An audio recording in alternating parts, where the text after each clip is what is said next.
ये जो दूसरा लश्कर रवाना हुआ कुस्तुनतुनिया पे हमला करने के लिए, ये दौरे खिलाफत है सैयदना मुआविया का। इस लश्कर में कौन शामिल है? हजरत अब्दुल्ला इब्ने उमर, हजरत अब्दुल्ला इब्ने अब्बास,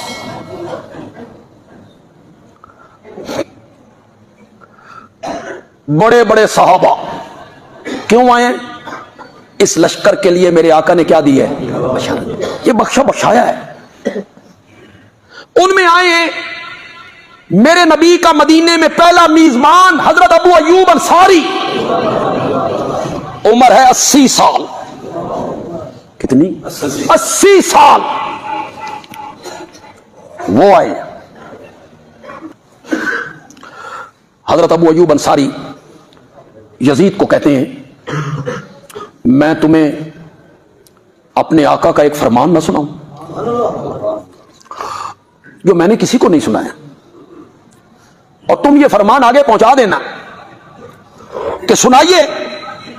हजरत अबू अयूब अंसारी रजी अल्लाह तआला अन्हु ने फरमाया कि मेरे आका ने कहा, मेरी उम्मत का जो आदमी इस हाल में मर गया कि उसने सारी जिंदगी अल्लाह के साथ किसी को शरीक नहीं बनाया, दखलल जन्नह,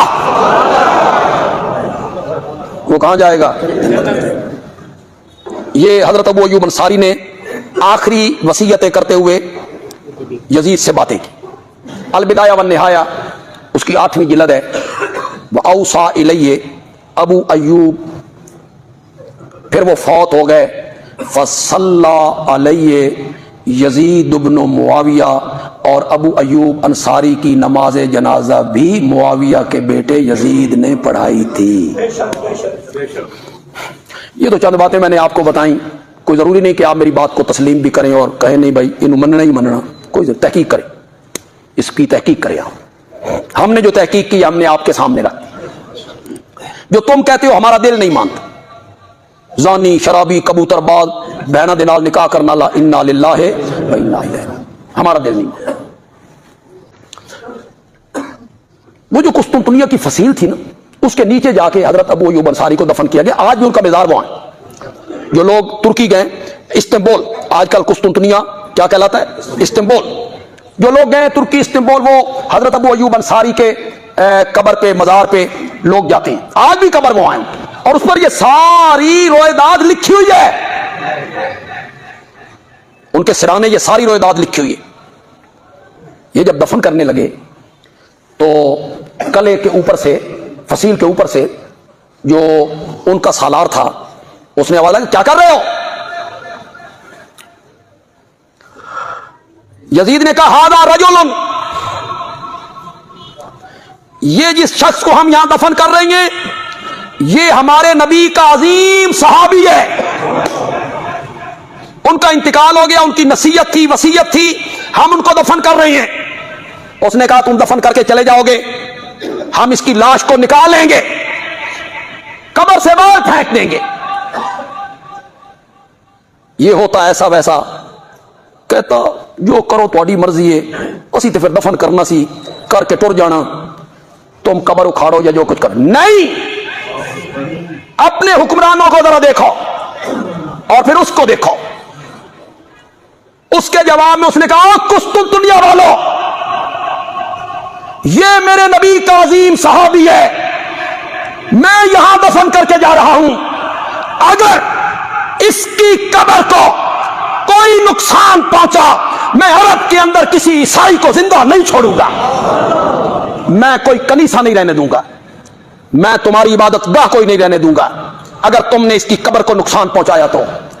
ये जो जवाब है जो इसने दिया, ये किस तरह के लोग ऐसा जवाब देते हैं? मैं पूरे अरब में किसी ईसाई को जिंदा नहीं छोड़ूंगा, कोई तुम्हारा इबादत गाना नहीं छोड़ूंगा, उसको गिरा दूंगा अगर तुमने नुकसान पहुंचाया। मुझे ऐद दो, अभी ऐद दो। उन्होंने ऐद दिया कि हम कोई नुकसान नहीं पहुंचाएंगे, तब ये वापस आए। एक इश्तिहार छपवाते हैं हुसैन के नाम का, एक इश्तिहार छपवाते हैं यजीद के नाम का, एक मजमा बुलाते हैं हुसैन के नाम का, एक मजमा बुलाते हैं यजीद के नाम का। तू सिर्फ एक काम कर, मैं हुसैन की माँ का किरदार पढ़ता हूँ, तू यजीद की माँ का किरदार। हम पढ़ते हैं हुसैन का शजरा,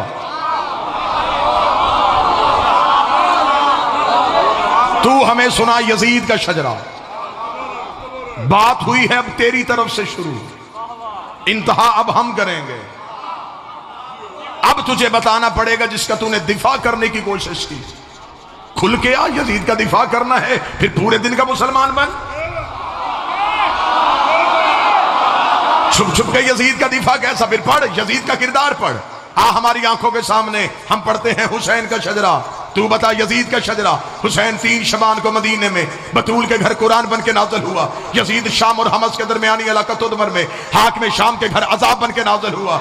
यजीद को पैदा होते ही घुट्टी शराब की दी गई, हुसैन ने पैदा होते ही रसूल की जुबान चूसी। यजीद का नाना बजदल ईसाई खानदान से था, हुसैन का नाना सैयद उल मुरसलीन हाशमी खानदान से था। यजीद की मां मैसूर जिसके नाच गाने को पसंद करके हाकिम शाम ने उसके साथ निकाह किया था। हुसैन की मां वो ज़हरा थी जो एक लम्हे के लिए सजदे से फरामोश रही, जिसके हया का नाम कुरान था, जिसके नौकर का नाम जिब्राइल था। यजीद का दादा सारी जिंदगी मुखालफत रसूल करता रहा। हुसैन का दादा अबू तालिब सारी जिंदगी हिफाजत रसूल करता रहा। यजीद की दादी हिंदा जिसने रसूल के चचा हमजा का कलेजा चबाया। हुसैन की दादी फातिमा बिनते असद जिसकी कब्र में रसूल लेटा, जिसको कफन मोहम्मद के कुर्ते का मिला।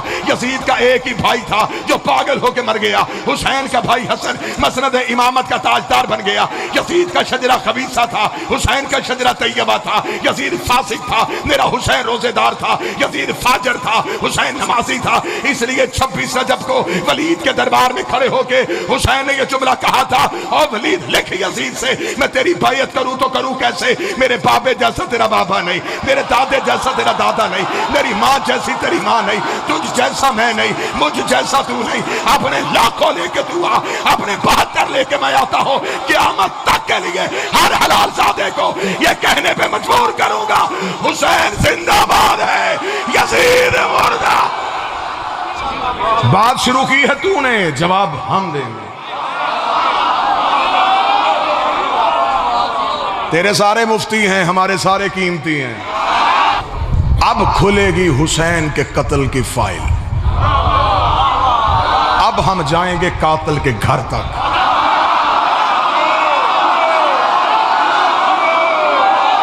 तूने ये कह के बच्चों को चुप करवा दिया कि शियों ने कत्ल किया था, मातम करके गुनाहों की माफी मांगते हैं। किसी भी चौक में आ जाते एक दूसरे का चेहरा देखते हैं, हुसैन के कातलों पे लानत करते हैं। तेरे घर से निकले तू लानत करना, मेरे घर से निकले बोलो जो अली के नौकर बैठे जहां से हुसैन का कातिल निकले। मेरी मजबूरी है, मैं रूटीन की मजलिस पढ़ के नहीं जाऊंगा, मेरी मजबूरी है। मेरे मुर्शद पे हमला है, मेरी मजबूरी है। मेरा पेशा शिया नहीं, मेरा मजहब शिया है। मैंने सांसें ली हैं बतूल के बच्चों की वकालत के लिए।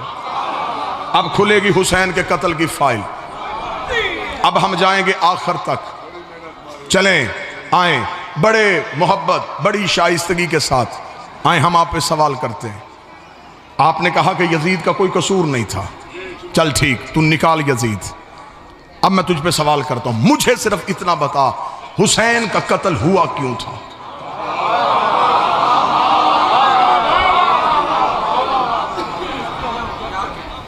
वकालत का एक तरीकाकार होता है कि वकील सवाल ही ऐसा करे कि अगला वकील जवाब में ही अपने दावे की रद्द कर दे। मेरा सवाल यह है कि सिर्फ इतना बताओ कि कत्ल हुसैन क्यों हुआ। इस क्यों में तू फंस जाएगा। ये क्यों ही मुनकरे हुसैन के गले का फंदा बन जाएगा। क्यों हुआ? कोई जागीर की वजह थी, कोई हुकूमत का लालच था, हुसैन किसी से तख्त मांग रहे थे, हुसैन किसी जायदाद पे कब्जा करना चाहते थे, फिर कत्ल क्यों हुआ? अब मौर्रख ने लिखा यह कत्ल इसलिए हुआ कि यजीद बैत मांग रहा था। अच्छा, तो फिर कहते जी हुसैन ने नहीं की। तो फिर हमें मौलवी ये बताए कि दोनों में से फैसला किसका ठीक था, यजीद का या हुसैन का? मौलवी कहेगा हुसैन का। हुसैन ने बिल्कुल सही किया, बैयत नहीं की। यजीद का गलती थी? जी बिल्कुल गलती थी। क्या गलती थी? उसने हुसैन से बैयत क्यों मांगी? इसका मतलब तू पहली बात मान गया, जो मासूम से बैयत मांगे वो गलत होता है। मैं कत्ले हुसैन की इंक्वायरी पढ़ने लगा हूं, इसका मतलब तू मान गया कि जो भी किसी भी मासूम से बैयत मांगे वो गलत होता है। यजीद ने मांगी बैयत, उसने कहा बैयत करें। हमारे मेंबर से बाज बंदे पढ़ देते हैं इमाम हुसैन ने इनकार कर दिया क्योंकि यजीद फासिक और फाजर था, इसलिए हुसैन ने बैयत नहीं। ना ना ना ना, गलत। यजीद तहज्जुद गुजार भी होता, हुसैन फिर भी बैयत ना करते। ये बच्चों के जहनों में ना जाने देना कि यजीद के किरदार की वजह से हुसैन ने इनकार किया। हुसैन हुज्जत थी, हुसैन मासूम था, मासूम गैर के हाथ में बैयत नहीं करता। हुसैन ने इनकार कर दिया, और हुसैन ने जो इनकार किया वो क्या कह के किया, क्या कहने मेरे बादशाह हुसैन। हुसैन ने 26 रजब को वलीद के दरबार में खड़े होकर उसको कह दे मुझ जैसा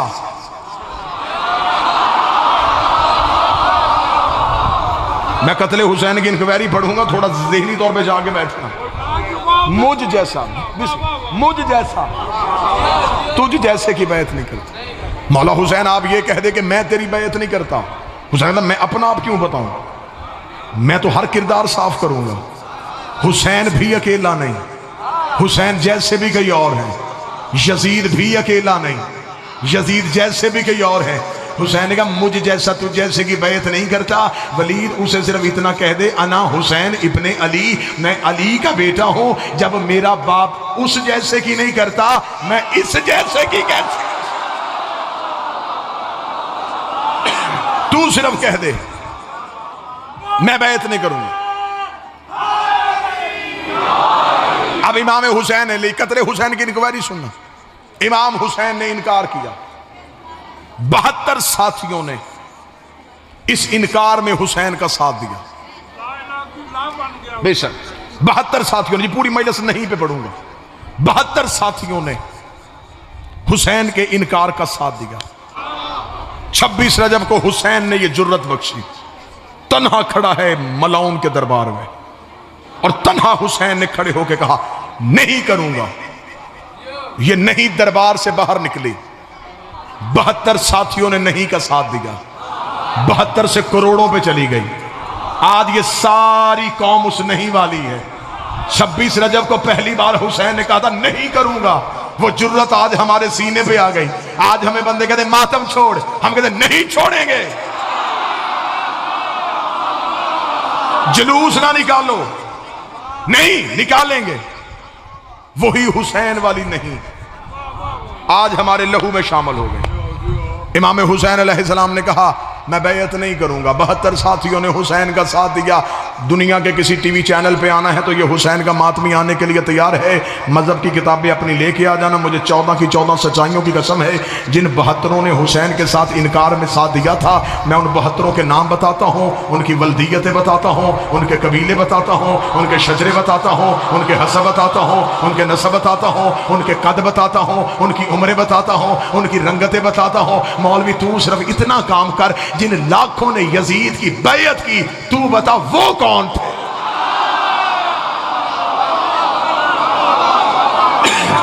वो कौन लोग थे जिन्होंने यजीद के हाथ में बैयत की? कतन कोई बंदा नहीं समझे कि हुसैन अकेले थे। हुसैन भी एक निजाम का नुमाइंदा था, यजीद भी एक निजाम का नुमाइंदा था। आज बंदे हम पे एहसान क्या करते? वो बंदे कहते जी हम भी कहते हैं हुसैन सही है। अब लोगों ने फैशन बना लिया है, अली को नहीं मानना, हसन को नहीं मानना, और 10 मुहर्रम को काले कपड़े पहन के पानी की सबील लगा के 2 देगे हलीम की दे के हुसैनी बनने की कोशिश करना कि ले देखे जी हम भी तो हुसैन के साथ हैं, तू ना साथ हो। अगर हुसैन का साथ देना फिर खुल के दे, अगर हुसैन सही कहना फिर खुल के कह। हुसैन सही कहने के लिए कई गलत कहने पड़ते हैं। बैठा है कोई बंदा जो मजलिस में जाग रहा हो?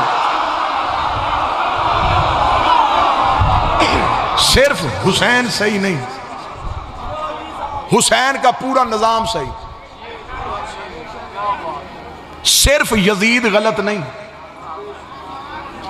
यजीद का पूरा निजाम गलत। अच्छा, बंदों ने कितनी चालाकी की कि सिर्फ यजीद निकाल के उस पे लानत कर दी। मैं सादगी समझूं या चालाकी समझूं कि तूने लानती भी मर्जी के रखे हैं।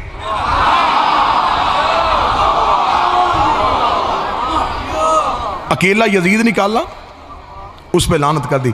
ये कातल खानदानों का तरीकाकार होता है। जब ये कहीं कत्ल कर देते हैं, ये एक बंदा पेश करके बाकी बचा लेते हैं। एक से कहते तू सब कुछ मान जा, बाकी बचा। लेकिन जब तफ्तीश करने वाले अदारे तफ्तीश करते, वो कहते नहीं, हमने एक नहीं पकड़ना, हमें बताओ इसके पीछे कौन कौन था, हमें बताओ इसको जाए वारदात पे छोड़ के कौन गया था, हमें बताओ इसने आला कत्ल कहां से खरीदा था, हमें बताओ इसे वहां से लेके कौन गया था, हमें बताओ इसका सहूलतकार कौन है। हम भी मुसलमान मौलवियों से हाथ बांध के सवाल करते हैं, हमें अकेला यजीद ना दो, हमें बताओ यजीद का सहूलतकार कौन था। आखिर उसमें इतनी जुर्रत कहां से आ गई कि उसने उस दौर में अपने नबी के बेटे का कत्ल कर दिया। इसका मतलब यह जुर्रत अकेले यजीद की नहीं, यजीद के पीछे कोई एक पूरी ताकत थी, जिस ताकत की वजह से वो तख्त पे जाके बैठ गया। चले, मैं मजमे को जगाने के लिए जुमला तब्दील करने लगा हूं। यजीद आजाद उम्मीदवार नहीं था, पार्टी के टिकट पे था।